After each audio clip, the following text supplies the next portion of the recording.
ఆదోని మండలం ఊనూరులో చిరుత సంచారం, పశువుపై దాడి, భయాందోళనలో గ్రామస్తులు. చిరుత కాలి గుర్తులు, పక్కనే సగం తిని వదిలేసిన పశువు. గ్రామస్తులు, ఫారెస్ట్ అధికారులకు ఫిర్యాదు. బోయ తిక్కన్న తాయమ్మ కుటుంబానికి సంబంధించిన పశువు. వివరాలు పూర్తిగా తెలియాల్సి ఉంది. ఘటనా స్థలంలో చిరుత కాలి గుర్తులు స్పష్టంగా కనిపిస్తున్నాయి. ఫారెస్ట్ అధికారులు నిర్ధారణ చేయవలసి ఉంది.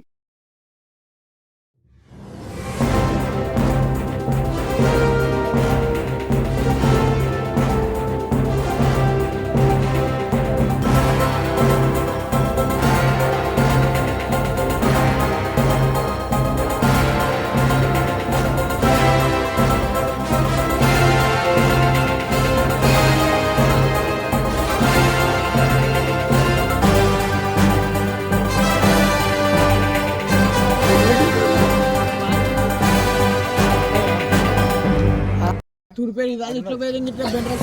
Malu kame, ba? Toklar వాళ్ళు చూసుకోబోతారు. అదే కాదా